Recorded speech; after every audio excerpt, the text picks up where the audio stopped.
Hello दोस्तों, नमस्ते। मेरा नाम पंकज कुमार है और मेरे इस प्यारे से यूट्यूब चैनल पर आप सभी का स्वागत है। जो भी स्टूडेंट नए जुड़े हैं उन सभी का मेरी तरफ से आपको बहुत बहुत धन्यवाद, और जो पहले से जुड़ रहे हैं उनको मेरी तरफ से उन बहुत बहुत धन्यवाद। दोस्तों, इस चैनल के माध्यम से मैं आपको टेक्निकल थ्योरी पढ़ा रहा हूँ, जिसमें मैंने अपना सिलेबस फर्स्ट चैप्टर से स्टार्ट किया है और तब तक पूरी इलेक्ट्रिकल थ्योरी में पढ़ा नहीं देता। तब तक मैं इलेक्ट्रिकल इलेक्ट्रिकल थ्योरी को रेगुलर पढ़ाता रहूँगा और रोज़ाना आपको वीडियो प्रोवाइड कराता रहूँगा। दोस्तों, अभी मैंने मोटर स्टार्ट नहीं की है। जब तक मेरे साथ कुछ स्टूडेंट रेगुलर नहीं जुड़ जाते तब तक मैं कुछ दिनों बाद में मशीनों को भी स्टार्ट कर दूँगा। तो दोस्तों, अब अपने टॉपिक पे चलने से पहले थोड़ा आपसे कुछ बोलना चाहता हूँ। यदि आप चैनल पे नए हैं तो चैनल को सब्सक्राइब कर लीजिए और बेल आइकन को ऑन कर लीजिए, जिससे भी जो भी वीडियो मैं अपलोड करूँ सबसे पहले आपके पास नोटिफिकेशन पहुँचे।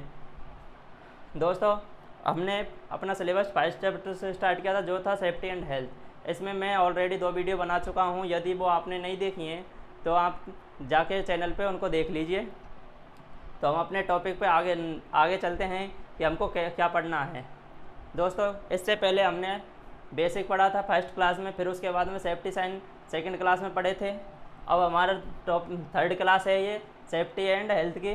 तो अब हम इसमें आगे पढ़ते हैं। तो आज पढ़ेंगे हम जैसे प्राथमिक चिकित्सा कि प्राथमिक चिकित्सा क्या होती है। दोस्तों, प्राथमिक चिकित्सा क्या होती है कि आप वर्कशॉप में कार्य कर रहे हैं। जैसे आप वर्कशॉप में, आपका इलेक्ट्रीशियन ट्रेड, कोई भी ट्रेड है ITI का, और आप वर्कशॉप में कार्य कर रहे हैं और आपके मान ले कोई एक्सीडेंट, किसी भी कारणवश दुर्घटना हो जाए या कहीं पे जल जाए, तो आपको क्या है, उस दुर्घटनाग्रस्त व्यक्ति को कुछ प्राइमरी ट्रीटमेंट देते हैं, मतलब कि प्राथमिक चिकित्सा देते हैं। प्राथमिक चिकित्सा क्या होती है, जैसे कोई दुर्घटनाग्रस्त व्यक्ति है, मतलब कि उस व्यक्ति को कुछ विद्युत का झटका लग गया, चाहे कुछ चोट आ गई, चाहे उसके शरीर किसी भी पार्ट से ब्लड निकल रहा है, तो हम उसको क्या है, डॉक्टर मान ले कि अपना कॉलेज यहाँ पे है और कॉलेज से करीब 10-20 किलोमीटर दूर हॉस्पिटल है।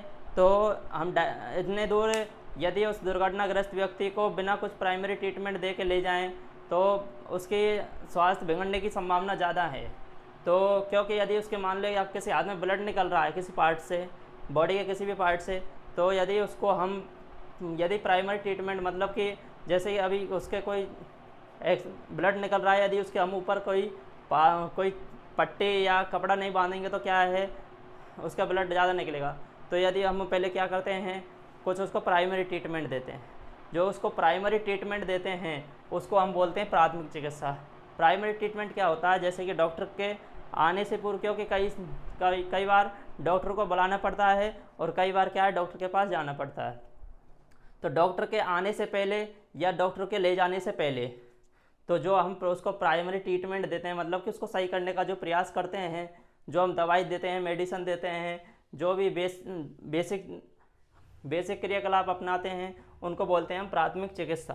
तो प्राथमिक चिकित्सा क्या होती है, किसी दुर्घटनाग्रस्त व्यक्ति को डॉक्टर के आने से पूर्व या डॉक्टर के पास ले जाने से पहले, डॉक्टर के आने से या पूर्व या डॉक्टर के पास ले जाने से पहले दिए जाने वाला उपचार, मतलब कि आने से पहले किया जाने वाला उपचार, मतलब कि आ रहा है या ले जा रहे हैं उससे पहले जो हम उसको ट्रीटमेंट देते हैं उसको बोलते हैं प्राथमिक चिकित्सा। प्राथमिक चिकित्सा या प्राथमिक उपकरण कहलाता है, प्राथमिक उपचार कहलाता है। अब प्राथमिक उपचार आपने घरों में देखी होगी, आप जिस भी कॉलेज में पढ़ रहे हो तो होंगे, उस कॉलेज में देखना जो कि आपकी प्राथमिक चिकित्सा एक पेटी होती है, संदूक, उसमें क्या है, कुछ मेडिसिनें होती हैं, कुछ दवाइयाँ होती हैं, है ना, जिनको क्या है हम प्राइमरी ट्रीटमेंट के रूप में यूज करते हैं। तो उस एक बॉक्स पे क्या है, रेड रंग का प्लस का साइन बना होता है, मतलब कि प्राथमिक चिकित्सा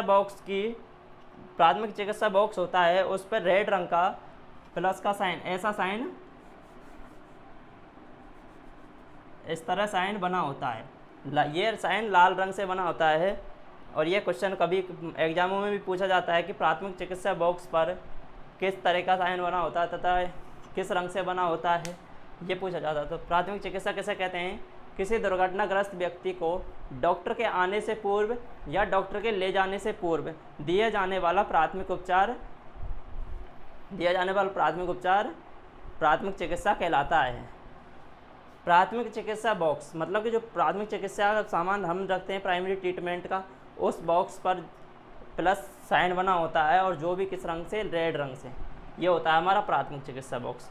अब प्राथमिक चिकित्सा बॉक्स में कुछ क्या है, सामग्री होती हैं, मतलब कि कुछ दवाइयाँ होती हैं। वो कौन कौन सी हैं? बीटाडिन, पहली दवाई होती है बीटाडिन। दवाई पिलाने का कोई पात्र होता है जैसे गिलास। स्प्रेट अमोनिया होता है। डिटॉल होता है जिसके हम क्या है, कोई कट लग गई है जिससे ब्लड निकल रहा है तो उसको हम साफ़ करते हैं और फिर हम दवाई लगा के उसके ऊपर पट्टी बांधते हैं। पट्टी, फिर रुई होती है, कैंची होती है, सेफ्टी पिन भी होती हैं, और आदि कुछ क्या है, मटेरियल या सामग्री होती हैं। तो ये हमारा होता है प्राथमिक चिकित्सा बॉक्स। अब आगे चलते हैं हम प्राथमिक चिकित्सा बॉक्स के बाद में BLS। ये एग्ज़ाम में पूछा जाता है कि BLS की फुल फॉर्म क्या होती है। तो BLS की फुल फॉर्म होती है बेसिक लाइफ सपोर्ट, मतलब कि B से बेसिक, L से लाइफ और C से S से सपोर्ट्स। अब BLS क्या होता है? व्यक्ति को बचाने के लिए दिए जाने वाला प्राइमरी ट्रीटमेंट को हम BLS कहते हैं। व्यक्ति को बचाने के लिए दिए जाने वाला प्राथमिक उपचार BLS कहलाता है। हम BLS में 3 चीज़ें देखते हैं व्यक्ति में, जिनको किससे डिनोट करते हैं हम? ABC से हम जिनसे बोलते हैं। जैसे A का मतलब होता है एयरवे। एयरवे मतलब वायु मार्ग के, उसको जैसे कोई एक्सीडेंट वाले व्यक्ति को या दुर्घटना वाले व्यक्ति को उसके चारों तरफ भीड़ है या नहीं है, क्योंकि यदि भीड़ होगी तो उसको क्या है, स्वच्छ वायु नहीं मिलेगी। तो सबसे पहले क्या देखते हैं हम, यदि उसको स्वच्छ वायु मिल रही है कि नहीं। फिर देखते हैं हम उसका श्वसन, ब्रीथिंग। B का मतलब ब्रीथिंग यानी श्वसन, कि उसकी श्वास मतलब कि श्वसन निरंतर चल रहा है कि नहीं, वो देखते हैं। फिर देखते हैं हम सर्कुलेशन। C का मतलब सर्कुलेशन, मतलब कि परिसंचरण हिंदी में बोलते हैं। सर्कुलेशन का मतलब कि उसका ब्लड प्रेशर चल रहा है या रुक गया है। तो हम देखते हैं क्या चीज़ें, ABC। एग्जाम में भी पूछा जाता है ABC की फुल फॉर्म क्या होती है? एयर वे ब्रीथिंग सर्कुलेशन। तो ये एग्जाम के पॉइंट से महत्वपूर्ण है कि ABC की फुल फॉर्म क्या होती है? एयर वे ब्रीथिंग सर्कुलेशन। और ये भी महत्वपूर्ण है कि BLS की फुल फॉर्म क्या होती है? Basic life support. और ये प्राथमिक चिकित्सा बॉक्स पर किस रंग का, कैसा सिंबल बना होता है तथा किस रंग से बना होता है? ये रेड रंग से प्लस साइन बना होता है, और ये होता है प्राथमिक चिकित्सा बॉक्स। अब आगे चलते हैं हमारे टॉपिक के पे, जो आगे पढ़ने वाले हैं। अब पढ़ेंगे हम कृत्रिम श्वसन की विधियाँ, मतलब कि कृत्रिम, आगे पढ़ेंगे हम कृत्रिम श्वसन।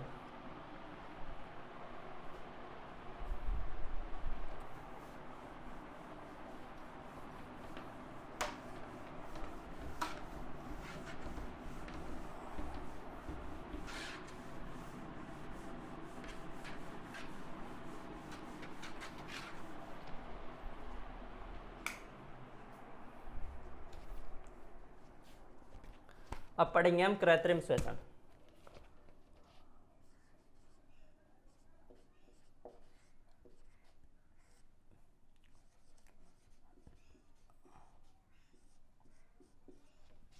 कृत्रिम श्वसन क्या होता है? कृत्रिम श्वसन जो मानव के द्वारा दिया जाता है, या मानव के द्वारा, जैसे कि ये कृत्रिम श्वसन किस तरह हम देते हैं कोई एक्सीडेंट वाले दुर्घटनाग्रस्त व्यक्ति को? तो कृत्रिम श्वसन देने की 4 विधियां हैं। कृत्रिम देने की कितनी हैं? 4 विधि हैं। अब कौन कौन सी विधि हैं? 4। तो पहली विधि है शेपर विधि।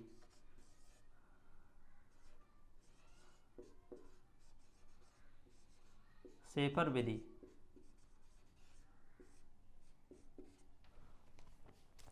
शेपर विधि हम किस व्यक्ति को यूज करते हैं? किस विधि होती हैं? 4। पहले मैं विधि का नाम लिख देता हूँ, फिर बताऊंगा किस व्यक्ति के लिए कौन सी विधि यूज करते हैं। शेपर विधि, दूसरी है सिल्वेस्टर विधि।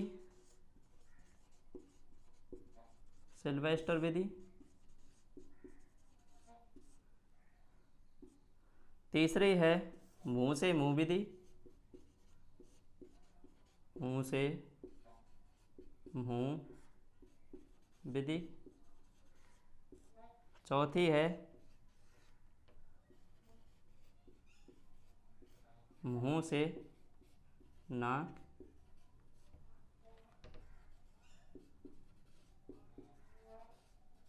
अब किस व्यक्ति के लिए कौन सी विधि यूज करते हैं? सिल्वेस्टर विधि किस व्यक्ति के लिए यूज करते हैं? सेपर विधि किस व्यक्ति के लिए यूज करते हैं? तो सेपर विधि हम किस व्यक्ति के लिए यूज करते हैं? सेपर व्यक्ति हम जिसके क्या है कि जिस व्यक्ति के पीठ पे, मतलब कि अपने पीठ पे, चेस्ट पे जलन या घाव आ जाते हैं, तो उस व्यक्ति के लिए हम क्या सेपर विधि यूज करते हैं? तो सेपर विधि हम किसके लिए यूज करते हैं? पीठ पर जलने,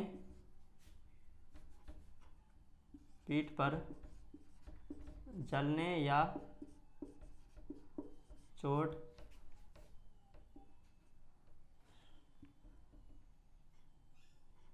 या घाव वाले व्यक्ति के लिए। मतलब क्या है कि जिस व्यक्ति के पीठ पे, मतलब चेस्ट पे, मतलब कि बैक पे, चेस्ट मतलब नहीं, पीठ पे चोट लग जाती है या घाव आ जाते हैं, तो उसके लिए हम कौन सी विधि यूज करते हैं? सेपर विधि। एक क्वेश्चन ये पूछा जाता है कि पीठ पर चोट लगने वाले व्यक्ति के लिए हम कौन सी विधि यूज करते हैं? सेपर विधि। अब पूछ लेता है ऐसे नहीं, तो ऐसे पूछ लेता है कि सेपर विधि में हम व्यक्ति को किस तरह लेटाते हैं, किस तरह हम उसको श्वसन देते हैं। तो इसमें हम क्या है, व्यक्ति को, जो व्यक्ति है उसको किसके बल? छाती के बल,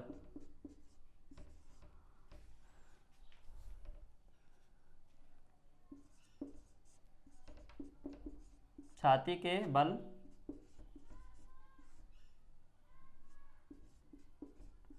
लेटाते हैं। मतलब कि व्यक्ति के यदि पीठ पे कोई घाव या चोट है, तो उसको आपको समझते होंगे, यदि उसके पहले ही पीठ पे चोट है तो हम उसको पीठ के बल तो लिटा नहीं सकते, तो छाती के बल ही लिटाएंगे, क्योंकि इसके बैक साइड में तो क्या है, चोट है या घावे हैं, तो हम उसको किसके बल? व्यक्ति को छाती के बल लिटाते हैं। तो सेपर विधि हम किसके लिए यूज करते हैं? जिसके पीठ पे घाव या चोट आई हो उसके लिए, और इसमें हम व्यक्ति को किस तरह लिटाते हैं? छाती के बल लिटाते हैं, है ना। अब इसमें तो पीठ पे चोट है, यदि छाती पे चोट है तो छाती वाले व्यक्ति के लिए हम करते हैं सिल्वेस्टर विधि। तो सिल्वेस्टर विधि किसके लिए यूज करते हैं? छाती पर चोट या घाव वाले व्यक्ति के लिए। तो सिल्वेस्टर विधि किसके लिए यूज करते हैं? छाती पर जिसके घाव है या चोट आई है उसके लिए हम सिल्वेस्टर विधि करते हैं, और इसमें हम व्यक्ति को क्या करते हैं? पीठ के बल लिटाते हैं। व्यक्ति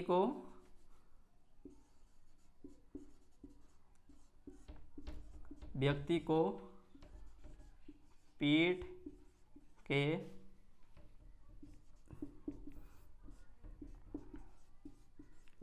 के बल लिटाते हैं। तो सेपर विधि किसके लिए यूज करते हैं? जिसके पीठ पे चोट आई है। सिल्वेस्टर जिसके छाती पे चोट आई है, और किस पोजीशन में हम लिटाते हैं वो मैंने आपको लिखा दिया। अब तीसरी विधि है मुंह से मुंह। अब ये विधि हम किसके लिए यूज करते हैं? जिसके पीठ पे भी चोट आई है, छाती पे भी चोट आई है, हाथों में भी कई जगह चोट आई है, तो उसके लिए हम कौन सी करते हैं? मुंह से मुंह विधि। और मुंह से मुंह विधि क्या है? एक अच्छी विधि है, सबसे अच्छी विधि है, सबसे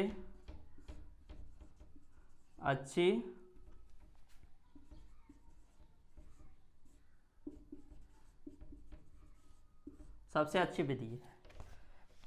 मुंह से मुंह विधि एक विधि है, क्या है? सबसे अच्छी विधि है। और अगली विधि कौन सी है? मुंह से नाक विधि। ये विधि हम किसके लिए यूज करते हैं? तो कई व्यक्तियों में क्या है, दुर्घटना होती है तो उसका शरीर क्या है, अकड़ जाता है। तो शरीर अकड़ जाता है तो क्या है, उसका मुंह नहीं खुल पाता है, मतलब कि उसका शरीर ऐंठन में आ जाता है, तो उसके क्या है, मुंह को खोलने में परेशानी आती है। तो हम उस व्यक्ति के लिए कौन सी विधि यूज करते हैं? मुंह से नाक विधि। तो चौथी विधि है मुंह से नाक विधि। मुंह से मुंह विधि को हम इसको हम कारगर विधि भी बोलते हैं। मतलब कि सबसे अच्छी या कारगर विधि होती है। तो ये हमारी कृत्रिम श्वसन की 4 विधियां हैं, सेपर, सिल्वेस्टर, मुंह से मुंह या मुंह से नाक। यही एग्जाम पूछा जाता है कि सेपर विधि किसके लिए यूज करते हैं, मुंह से मुंह विधि सबसे अच्छी विधि कौन सी होती है। हालांकि आप डिटेल में आपको कि किस तरह हम इसको देते हैं किसी एक से दुर्घटना वाले व्यक्ति को, तो आप किताबों से पढ़ लेते हैं, क्योंकि अभी मैं प्रैक्टिकल करके तो दिखा नहीं सकता, क्योंकि मैं अकेला वीडियो रिकॉर्ड कर रहा हूँ, सब काम मुझे करना पड़ रहा है। तो मेरे पास कोई कैंडिडेट भी नहीं है कि किस तरह हम उस कैंडिडेट को देते हैं तो मैं करके दिखाऊँ। तो आप क्या है, मोबाइल आपके पास सबके पास है, क्योंकि मोबाइल नहीं होती तो आप वीडियो ही नहीं देख पाते। तो मोबाइल आपके पास है तो आप देख लेना कि कृत्रिम श्वसन की विधियाँ, तो आपको कई सारी वीडियो आ जाएंगी, आपको पता चल जाएगा कि किस तरह हम देते हैं। तो हम अपने नेक्स्ट टॉपिक पर चलते हैं, अब आगे बढ़ते हैं।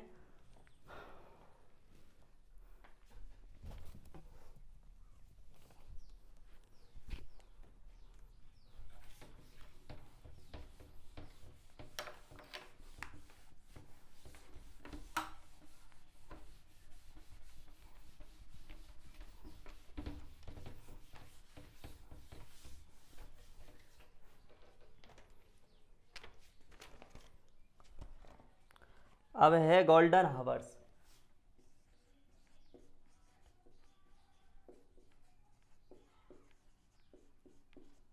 गोल्डन हावर्स किसे कहते हैं?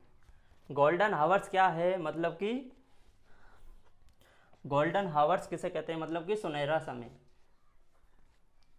गोल्डन हावर्स, जैसे कि कोई व्यक्ति है, उसको एक्सीडेंट हो गया है ना, जैसे कि मैं हूँ, अभी मेरा एक्सीडेंट हो जाए तो मुझे क्या है, कुछ चोट आएगी या कुछ भी चोट आएगी, या जलूँगा या कुछ भी कहीं से भी, तो मेरे को चोट आई।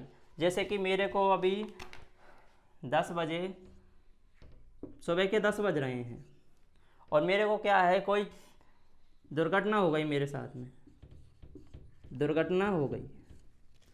तो यदि मेरे को दुर्घटना हो गई और मैं दुर्घटना होके कहीं पे पड़ा हूँ, यदि मेरे को 2-3 घंटे तक मतलब कि लेके कहीं एक हॉस्पिटल तक नहीं लेके जाएं, तो क्या है, मेरी तबीयत ज़्यादा ख़राब हो जाएगी, क्योंकि आपने बहुत ज़्यादा लेट कर दिया आदमी को बचाने के लिए। तो गोल्डन हावर्स क्या होता है, जैसे मेरा 11-10 बजे एक्सीडेंट हुआ, यदि मेरे को 10:30 बजे तक, मतलब कि 30 मिनट के टाइम पीरियड के अंदर, यदि 30 मिनट के टाइम पीरियड के अंदर मुझे जल्दी हॉस्पिटल में या कहीं पे भी नहीं ले जाया जाए, तो मेरी तबीयत क्या है, ज़्यादा ख़राब हो जाती है। और यह 30 मिनट है ना, इसको हम क्या बोलते हैं, गोल्डन हावर्स, क्योंकि यह 30 मिनट में हम किसी भी व्यक्ति को ये बचाने के लिए,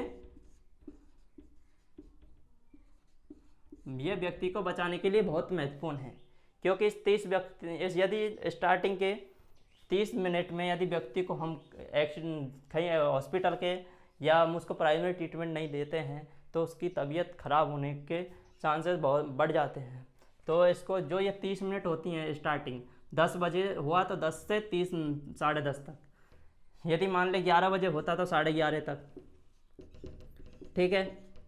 तो स्टार्टिंग के मतलब कि एक्सीडेंट होने से अगले 30 मिनट, उसको बोलते हैं हम गोल्डन हावर्स, मतलब होगी गोल्डन टाइम। तो गोल्डन टाइम क्या होता है, लिखिए गोल्डन टाइम। दोस्तों नोट्स तो बना रहे हो ना, कहीं मैं आपको मेहनत कराता रहूं और आप अपने नोट्स ना बनाओ, मेरी मेहनत को बेकार नहीं जाने देना। तो गोल्डन आवर्स लिखिए, दुर्घटना होने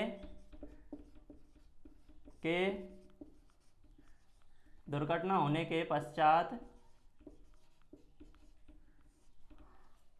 पश्चात के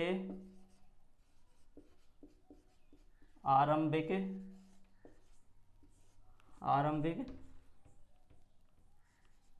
30 मिनट को गोल्डन टाइम या गोल्डन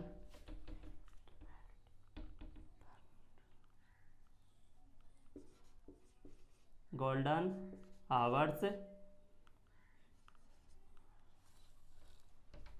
कहते हैं।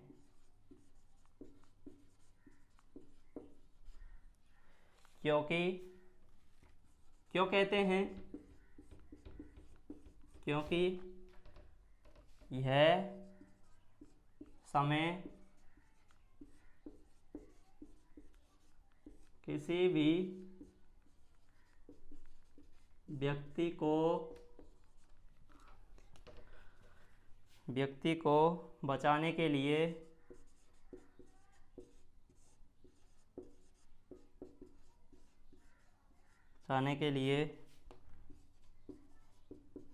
बहुत महत्वपूर्ण है।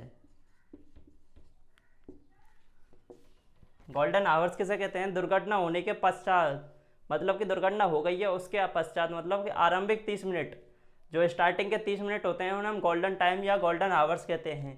क्यों कहते हैं? क्योंकि यह किसी भी व्यक्ति को बचाने के लिए बहुत महत्वपूर्ण है, इसलिए हम इसको क्या बोलते हैं? गोल्डन आवर्स या गोल्डन टाइम। तो समझ में आया दोस्तों गोल्डन आवर्स कैसे कहते हैं? स्टार्टिंग के 30 मिनट को गोल्डन आवर्स कहते हैं। गोल्डन आवर्स की समय अवधि होती है कितनी? 30 मिनट है।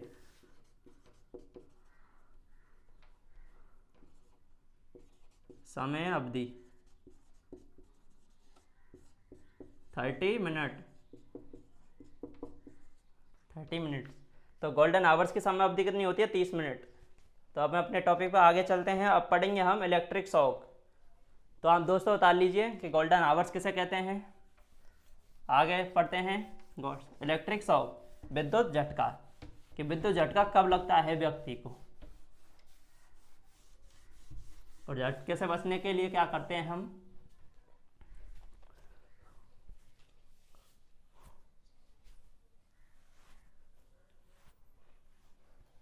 दोस्तों यदि अभी तक वीडियो को लाइक नहीं किया है तो वीडियो को लाइक कर दीजिए, और चैनल पे नए हैं तो चैनल को सब्सक्राइब कर लीजिए। और जो भी फ्रेंड आपका टेक्निकल से संबंधित कॉम्पिटिटिव एग्जाम की तैयारी कर रहा है उसको यह वीडियो शेयर कर दीजिए। और यदि कुछ आपके समझ में ना आए तो कमेंट्स करके आप मेरे से पूछ सकते हैं कि सर ये हमारे को समझ में नहीं आए, तो मैं आपको उस नेक्स्ट वीडियो में समझा दूंगा, क्योंकि मैं सबके कमेंट्स पढ़ता हूँ। तो अब आप पढ़ेंगे इलेक्ट्रिक शॉक, मतलब कि विद्युत झटका। विद्युत झटका कब लगता है व्यक्ति को।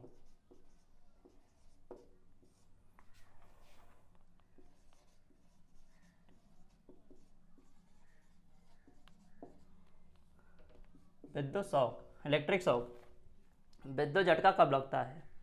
विद्युत झटका जैसे कि हम अपनी मोबाइल होती है, तो मोबाइल के अंदर क्या है? बैटरी होती है। तो बैटरी में भी क्या है? वोल्टेज होता है। तो हम क्या करते थे बचपन में, बैटरी को निकाल के अपने जीभ से कभी कभार टच करते थे, तो हमें क्या है? थोड़ा वाइब्रेशन सा महसूस होता था। और जैसे कि हम इलेक्ट्रॉनिक्स कंपोनेंट्स में मैंने कई सारे प्रैक्टिकल किए थे, तो मुझे क्या था? झटका नहीं आता था। चालू लाइन पे भी काम करते थे तो क्योंकि वहाँ पे वोल्टेज बहुत कम होते थे, तो एक वोल्टेज लिमिट होती है कि उतने वोल्टेज तक आदमी उसको सहन कर लेता है। तो वो वोल्टेज लिमिट कितनी होती है? 90 वोल्टेज होती है। मतलब कि 90 वोल्टेज तक आदमी वोल्टेज को सहन कर लेता है, परंतु इससे ऊपर जाता है तो आदमी को क्या है? इलेक्ट्रिक का शॉक लगता है।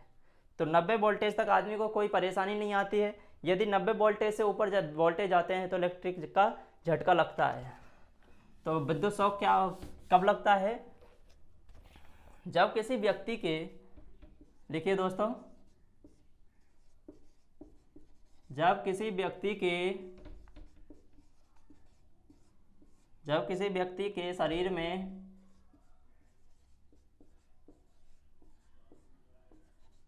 शरीर में 90 वोल्टेज से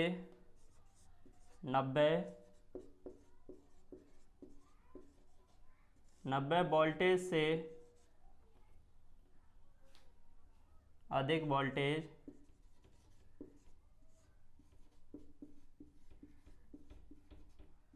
वोल्टेज प्रवाहित हो जाता है,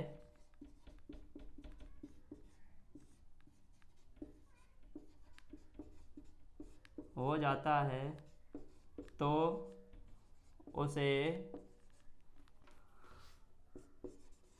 विद्युत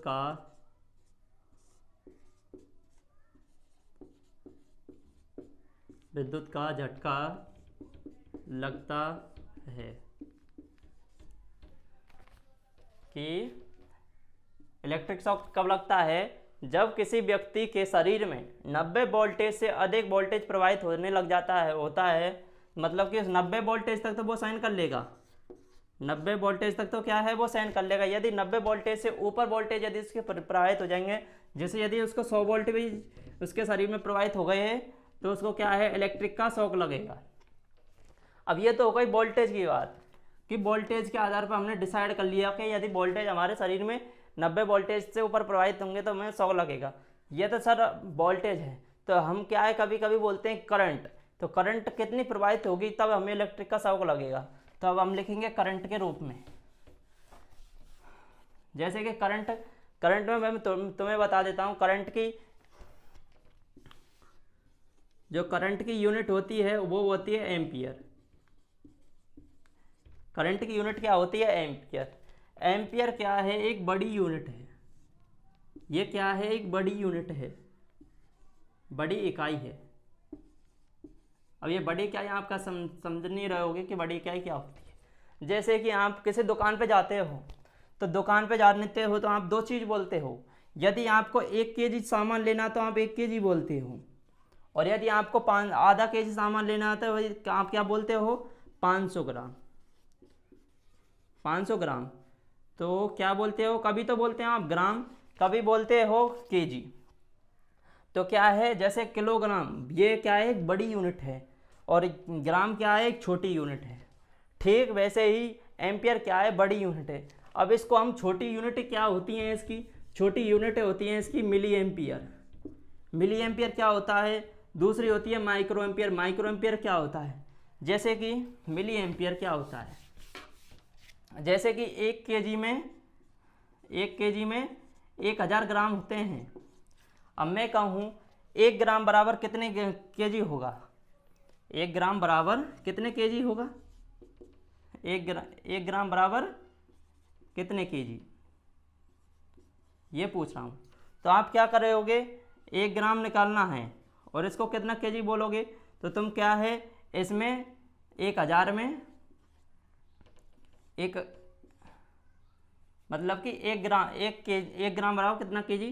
तो एक किलो है तो उसको हटाओगे तो 1000 का नीचे भाग लगेगा, तो ये हो जाएगा तुम्हारा 0.001 kg। तो आप इसको ऐसे भी बोल सकते हो 1 ग्राम को 0.001 kg। वैसे ही एम्पियर और मिली एम्पियर और माइक्रो एम्पियर क्या होता है? जैसे कि यदि ये मिली एम्पियर का मतलब होता है 10⁻³ या 1/1000, ये इसका मतलब होता है। जैसे कि कोई आपके जैसे किसी वायर में 1 एम्पियर करंट प्रवाहित हो रही है, 1 एम्पियर और मिली एम्पियर क्या होगा? तो 1 एम्पियर का 1000वां भाग 1 मिली एम्पियर कहलाता है। मतलब कि 1 मिली एम्पियर क्या होता है? जैसे कि कोई ये एक कागज़ है, 1 मिली एम्पियर में समझाना चाहता हूँ कि जैसे कि ये कागज़ है, ठीक है, ये 1 एम्पियर का है क्योंकि क्वांटिटी, हालांकि एम्पियर कुछ अलग क्वांटिटी है, और एक कागज़ है। मिली का मतलब होता है कि इस कागज़ के तुम एक साइज के, मतलब कि ये कागज़ है तो इसके तुम एक साइज के 1000 टुकड़े करो, 1000 टुकड़े करो। मतलब कि 1 मिली एम्पियर का मतलब होता है ये, मतलब कि 1000 टुकड़े करो इस कागज़ के। तो 1000 टुकड़े तुम इसके करोगे तो कितने मामूली से बनेंगे, छोटे छोटे बनेंगे बहुत ज़्यादा, और उन छोटों में से एक टुकड़ा 1 मिली एम्पियर कहलाता है। तो मिली एम्पियर समझ में आया कि 1000 टुकड़ों में से यदि हम एक टुकड़े को लें तो हम उसको बोलेंगे 1 मिली एम्पियर। ठीक है। जैसे आपके पास 1000 लीटर दूध है, 1000 लीटर दूध है ना। तो 1 लीटर दूध किसे कहोगे, 1 लीटर दूध कैसे निकालोगे, 1000 में 1000 लीटर दूध है आपका, तो 1 लीटर दूध कैसे निकालोगे, 1000 में 1000 का भाग दोगे तो 1 लीटर आ जाएगा। जैसे कि 1 लीटर दूध है तो एक, नहीं दोस्तों यही सही है कि जैसे कि ये कोई कागज है, यदि इसके हम 1000 टुकड़े करें और उनमें से एक टुकड़ा लें तो वो एक टुकड़ा क्या होगा, 1 मिली एम्पियर। वैसे ही जैसे कि कोई 10 एम्पियर करंट है और इसका मिली एम्पियर क्या होगा, तो इसमें 1000 का हम भाग दे देंगे तो कितना होगा, 0.01 मिली एम्पियर। ये इसका मिली एम्पियर होगा। मिली एम्पियर में बदलने के लिए हम क्या करते हैं, 1000 से डिवाइडेशन देते हैं। और माइक्रो एम्पियर में बदलने के लिए क्या करते हैं, 1 की 6 घात मतलब कि 10 लाख से डिवाइडेशन देते हैं। तो समझ में आया, एम्पियर बड़ी यूनिट है, मिली एम्पियर क्या है, छोटी unit. Micro ampere milli ampere से भी छोटी यूनिट है और एम्पियर बड़ी यूनिट है। अब समझते हैं कि कितनी करंट हमारे शरीर में प्रवाहित हो कि हमें इलेक्ट्रिक का शॉक लगे। तो दोस्तों आप लिखिए कि कुछ डाटा है कि उतने यदि करंट हमारे शरीर में प्रवाहित होती है तो हमें इलेक्ट्रिक का शॉक लगता है। ये निम्मी ने डिसाइड किया है कि यदि शरीर में इतनी करंट प्रवाहित होगी तो हमें ये झटका लगेगा, इतनी प्रवाहित होगी तो ये झटका लगेगा।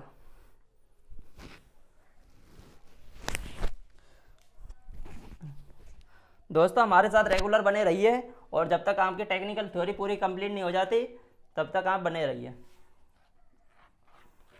जैसे दोस्तों 1 मिली एम्पियर पर आदमी को किस चीज़ का अनुभव होता है, यदि हमारे शरीर में 1 मिली एम्पियर करंट प्रवाहित हो रही, मतलब कि फ्लो हो रही है, मतलब प्रवाहित हो रही है, तो हमें क्या होता है, हमारी संवेदनशील मतलब कि थोड़ा हमें वाइब्रेशन सा महसूस होता है। यदि 1 मिली एम्पियर प्रवाहित होती है, हमें कोई झटका नहीं लगता है 1 मिली एम्पियर पर, बस हमें थोड़ा संवेदन मतलब कि वाइब्रेशन का सा महसूस होता है, झंझनाहट सी महसूस होती है।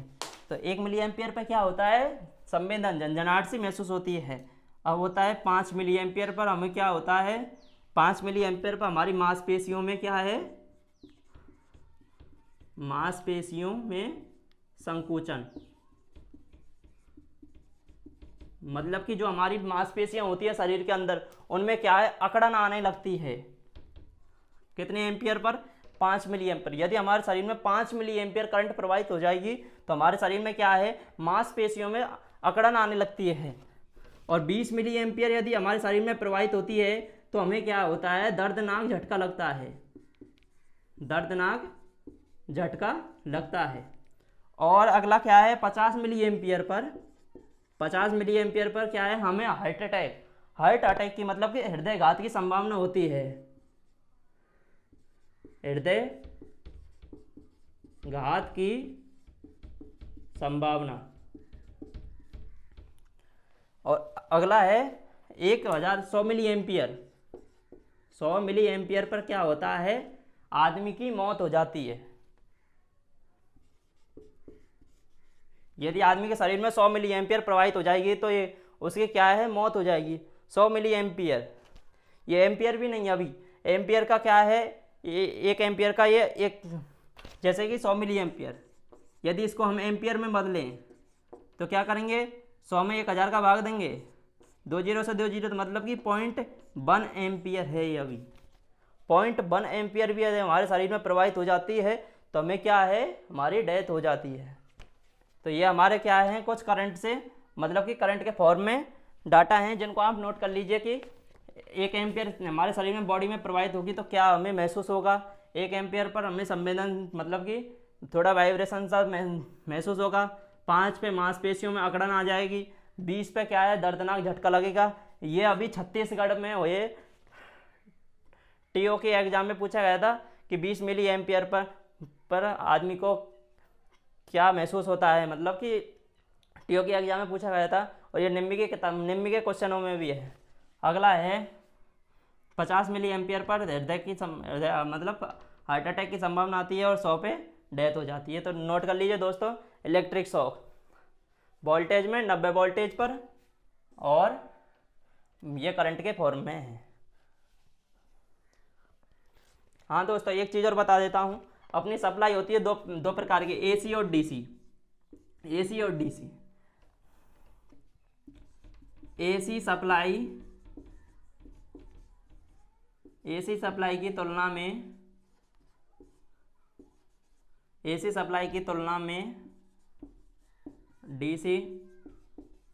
डीसी सप्लाई ज़्यादा खतरनाक होती है। एसी सप्लाई की तुलना में डीसी सप्लाई ज़्यादा खतरनाक होती है। ठीक है दोस्तों, कई बार क्या पूछते हैं, अब कई सोचेंगे सर ये कैसे, क्योंकि ये डीसी सप्लाई पे कभी कभी हमको वोल्टेज नहीं शॉर्ट वो मतलब कि झटका नहीं लगता है, क्योंकि आपके पास में क्या है 200 वोल्टेज एसी है ना, 200 एसी वोल्टेज हैं और 200 वोल्टेज ही डीसी है। तो क्या है, हमें डीसी का झटका ज़्यादा लगेगा। डीसी में हमें बचने की संभावना नहीं है, परंतु एसी में बचने की संभावना है, क्योंकि एसी सप्लाई हमारी क्या है, एक बार अधिकतम न्यूनतम चलती रहती है, और डीसी सप्लाई क्या है, रेगुलर अपने मैक्सिमम वैल्यू से चलती है। ये कभी कम नहीं होती, ये हमेशा फिक्स चलती है। कहे तो बैटरी, जैसे कि हमारी मोबाइल की बैटरी है, रेगुलर चलेगी और फिर डाउन हो जाएगी स्विच ऑफ। और ये क्या है, करंट हमारी ये कभी कम होती है, कभी ज़्यादा होती है, कभी कम ज़्यादा होती रहती है।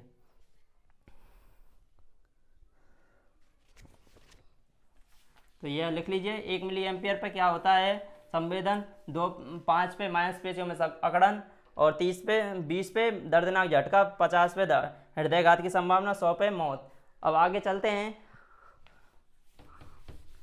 दोस्तों, नोट करते रहिए, अपने नोट्स बनाते रहिए, क्योंकि नोट्स ही आपका आगे चल के साथ देंगे। क्योंकि कोई भी एग्जाम आएगी तो आप जल्दी से जल्दी यदि सिलेबस को कंप्लीट कर लोगे, और तो फिर आपको रिवाइज करने में इतनी परेशानी नहीं आएगी।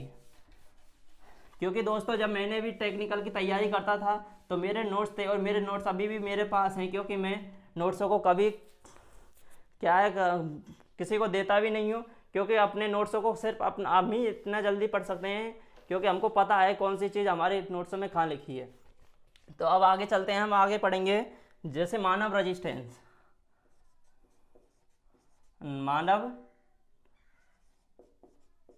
मानव शरीर का प्रतिरोध। मानव शरीर का प्रतिरोध, जैसे कि मानव के क्या है, कुछ बॉडी पार्ट्स हैं जिनका रेजिस्टेंस अलग अलग होता है। ये निम्मी ने डिसाइड किए हैं, पता नहीं जाने किस मेजरिंग इंस्ट्रूमेंट से उन्होंने मापे हैं। तो ये क्योंकि ये हमको भी जिस टीचर ने पढ़ाए थे, तो उसने भी, हमने कहीं प्रैक्टिकल में भी नहीं किया, क्योंकि मैंने CITS की हुई है मुंबई से, तो मैंने भी कहीं पे प्रैक्टिकल नहीं किए हुए। तो हमारे कुछ रेजिस्टेंस है, जैसे कि शुष्क त्वचा का रेजिस्टेंस, शुष्क त्वचा का रेजिस्टेंस कितना होता है, 1 लाख से 6 लाख ओम, है ना। इसको हम बोलते हैं 100 किलो ओम से 600 किलो ओम। क्योंकि 600 किलो ओम क्यों बोलेंगे इसको, जैसे कि 1 लाख है, अब इसको मेरे किलो की फॉर्म में बदलना है, तो इसको ऐसे भी लिख सकता हूँ 100 गुना 1000। 1000 को हम क्या बोलते हैं, किलो, तो 100 और 1000 की जगह लिख दिया मैंने किलो, तो क्या बन गया 100 किलो, और ओम है ये तो 100 ओम, तो इसलिए इसको हम 100 किलो ओम बोलते हैं। ऐसे ही 600 को 600 किलो ओम बोलते हैं, 6 लाख को। अगला है गीली त्वचा, मतलब कि नमी होती है त्वचा में, जब कितना शरीर रेजिस्टेंस होता है, तो गीली त्वचा का रेजिस्टेंस होता है 1 किलो ओम, 1000 ओम या 1 किलो ओम। ठीक है दोस्तों, क्योंकि 1000 को 1 किलो ओम बोलते, 1000 किलो बोलते हैं। अगला है भीतरी शरीर का, मतलब कि शरीर के जो अंदर पार्ट्स होते हैं, भीतरी शरीर, जो भी अपनी लंग्स, किडनी, फीवर, हार्ट, जो भी होते हैं, उनका होता है कितना, 400 से 600 ओम। और अगला होता है कान से कान। कान से कान, कान से कान मतलब कि इस कान से और इस कान तक का रेजिस्टेंस होता है अपना 100 किलो ओम, मतलब कि 100 ओम। 100 किलो ओम नहीं, मतलब कि 100 ओम। तो ये कुछ डाटा हैं जो निम्मी की किताबों में लिखे गए हैं कि शुष्क त्वचा का रेजिस्टेंस कितना होता है, 100 किलो ओम से 600 किलो ओम। गीली त्वचा का 1 किलो ओम। भीतरी मतलब कि आंतरिक पार्ट्सों का लंग्स, फीवर, लंग्स से किडनी, यक और भी कुछ हैं अटरम सटरम, उनका होता है 400 से 600। और अगला है कान से कान, इस कान से इस कान तक का होता है 100। तो आज हम थोड़ा सा बस अब थोड़ा पीपीई किटें हैं, मतलब कि पीपी हैं 8 हैं, उनको मैं लिखा देता हूँ क्योंकि उन पीपी उनको पूछे जाते हैं कि पीपी नंबर 6 पे क्या आता है। तो दोस्तों नोट कर लीजिए।